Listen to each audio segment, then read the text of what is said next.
बिस्मिल्लाहिर्रहमानिर्रहीम। मैं हूं अंसर जावेद खान अपने YouTube चैनल के साथ। आज एपिसोड नंबर 7 है।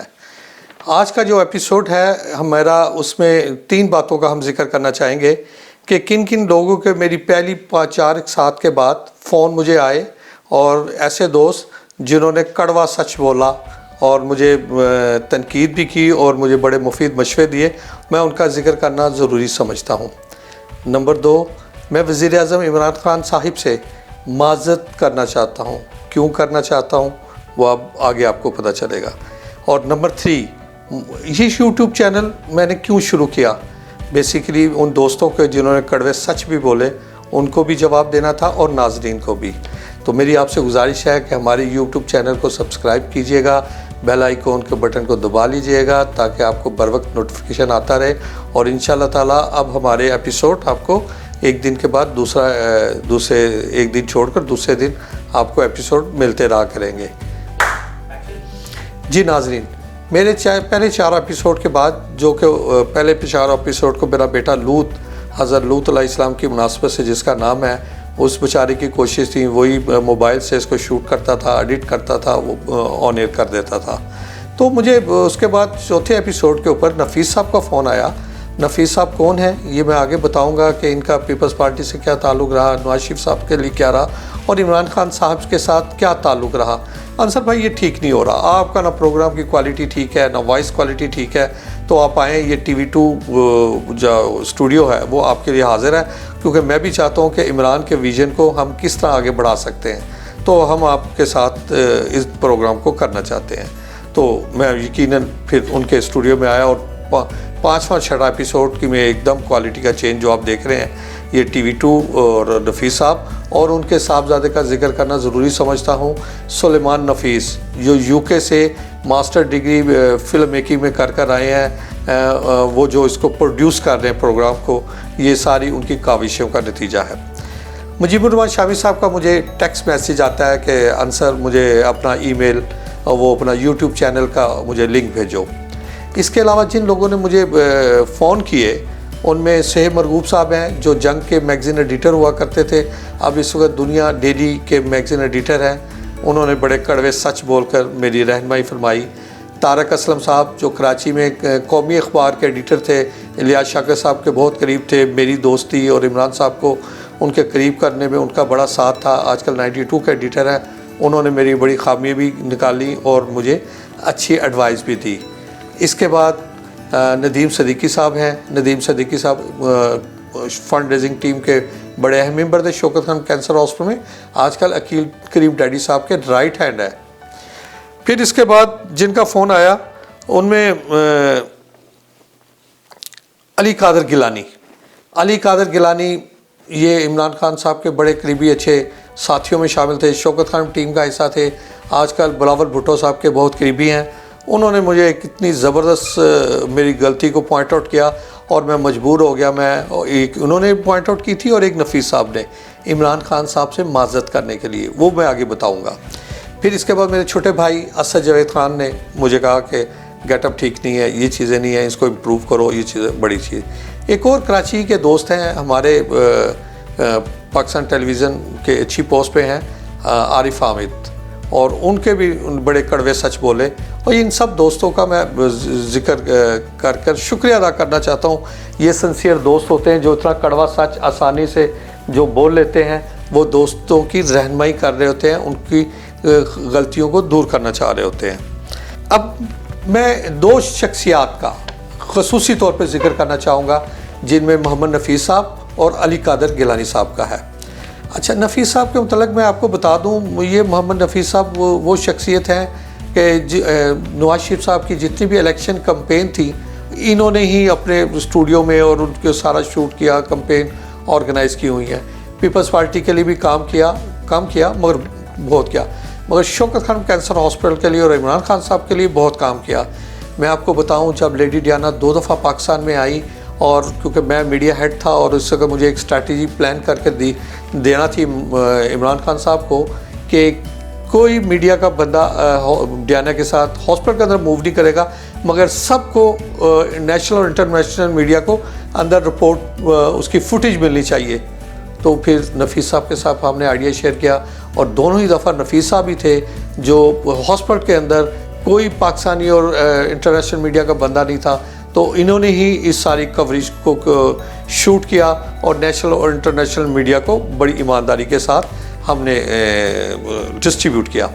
फिर इसके बाद जब इमरान खान साहब का वलीमा हुआ था, उस वक्त भी एक बड़ी क्लियर इंस्ट्रक्शन थी कि मीडिया रिपोर्टिंग के लिए नहीं आएगा। गेस्ट बुलाए हुए थे मगर उसमें टीवी चैनल और उसको नहीं था, रिपोर्टर्स, कैमरामैन, फोटोग्राफर को नहीं था। तो दो साहब ही थे जो हमारे साथ थे, डियाना में भी, और भी एक नफीस साहब थे और एक अब्दुल कयूम साहब जो जंग मैगज़ीन के लिए करते थे। तो उन्होंने स्टिल फोटोग्राफी की और नफीस साहब ने वीडियो बनाई। फिर इसके अलावा जब शौकत खानम का ड्रामा एक हमने बनाया आखिर कब तक, जो 28 दिसंबर 1994 को ऑन एयर गया और अगले ही दिन हॉस्पिटल की ओपनिंग थी आखिर कब तक। इसका सारा फाइनेंस अरेंज किया, टेक्निकल सपोर्ट दी और सब आर्टिस्टों को हमें एक छत थले लाकर इकट्ठा किया और फिर हमने इस ड्रामे को बनाया। 90 मिनट्स का था जो ऑन एयर गया। इनकी बड़ी कंट्रीब्यूशन है और ये इन्हीं की एक अच्छी इमरान खान साहब के लिए और मेरे लिए बड़ा अच्छा था कि ब्रिज बने, जिसमें ये चाह रहे थे कि हम मिलकर इमरान के हवाले से अपनी जगह पे रहते, ज़रूरी नहीं कि हर चीज़ सीट ओहदा मिले तो काम हो सकता है। उन्होंने कहा कि हम अपनी जगह पे रहकर ये चीज़ें ज़रूर कंट्रीब्यूट कर सकते हैं। ये एक इसकी रीज़न थी। दूसरे दोस्त जो मेरे इसमें बड़े अहम रोल प्ले किया वो अली कादर गिलानी साहब का है।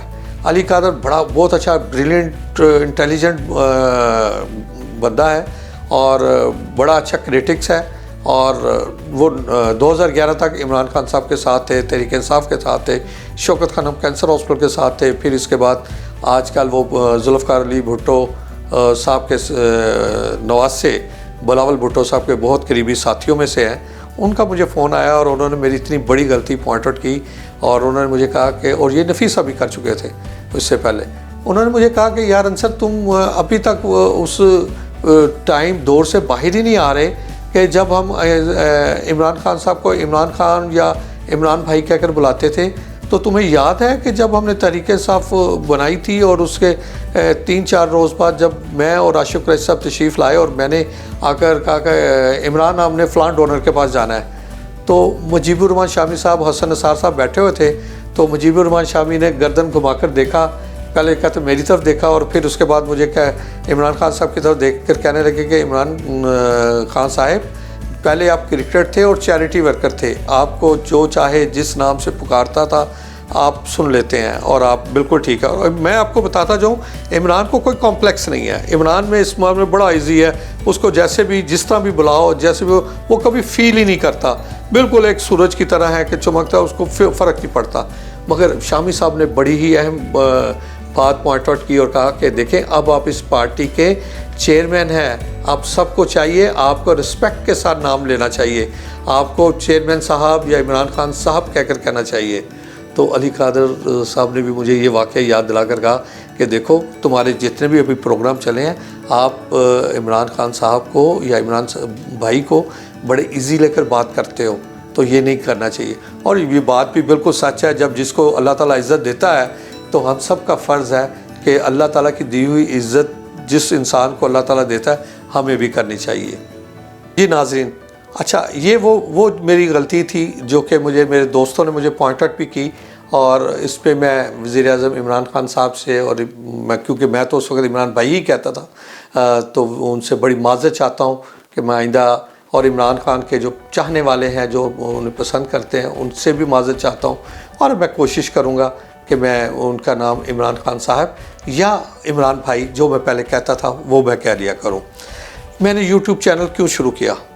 अच्छा, इस पे भी एक बड़ा मज़ेदार, दोस्तों का बड़ा कड़वे क्वेश्चंस आए मुझे, और एक दोस्त ने जो बड़ा ही आसानी के साथ इतना कड़वा सच बोला कि कहीं फंडिड तो नहीं है, पैसे तो नहीं लिए गए कि जिसको लेकर आप सिर्फ इमरान खान साहब की आप तारीफ़ें कर रहे हैं, तो ये क्या है? तो नाज़रीन मैं आपको बताता जाऊं कि जब मैं लॉकडाउन में थे तो मैं जैसे अपनी जिक्र किया मेरे बेटे लूत ने मुझे कहा कि पापा मैं आपकी हेल्प करता हूँ, हम चलें।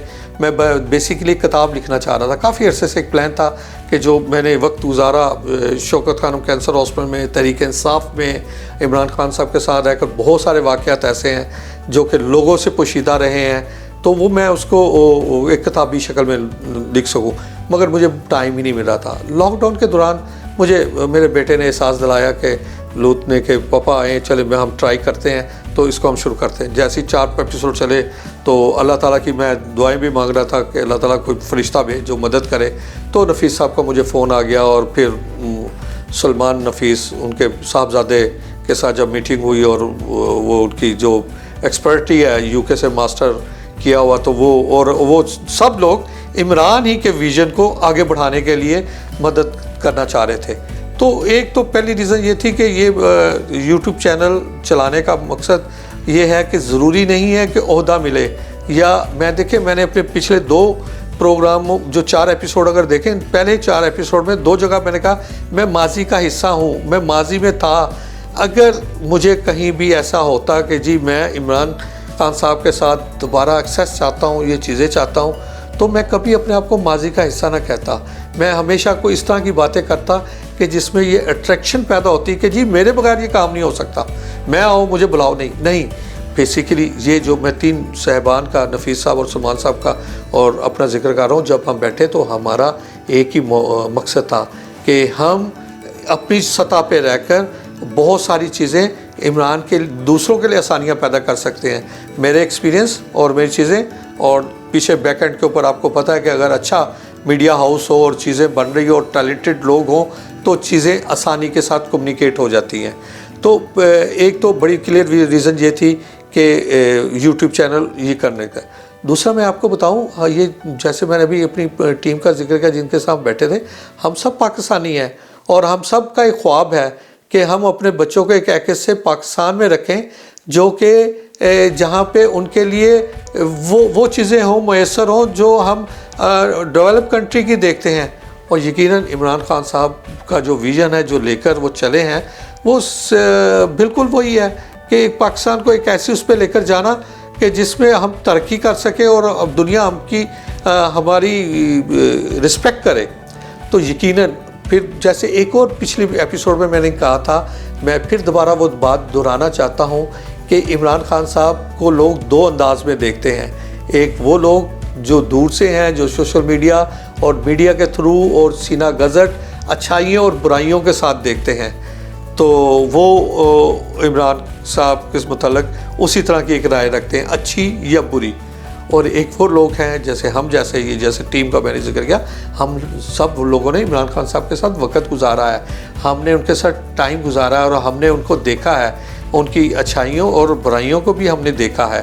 और कोई भी एक कॉमन चीज़ हम सब में है, कोई आदमी इमरान साहब को डिसऑनेस्ट नहीं कह सकता, इमरान साहब को ये नहीं कह सकता कि वो प्रेशर में या इन चीज़ों में काम नहीं करते या घबरा जाते हैं। ये मैं अभी आगे अनफोल्ड करूँगा बहुत सारे वाक़यात के साथ। ये मैं एक इमरान, जो मेरा थीसिस है, जो क्रिकेट में इमरान खान साहब थे और जो आज वज़ीर-ए-आज़म इमरान खान साहब है, वो कल भी वैसे ही थे और आज भी वैसे ही हैं। और मैं मुख्तलिफ हवालों और रेफरेंस के साथ इस चीज़ को करूँगा और मुझे लगता है कि ये मेरे 1 या 2 एपिसोड ये सारे इस थीसिस को बिल्ड करने में लगेंगे ताकि हम कॉन्सेप्ट को क्लियर कर सकें। तो आज का टॉपिक है ये है, हम कल इसको दोबारा कंटिन्यू करेंगे, मगर अब एक हमारा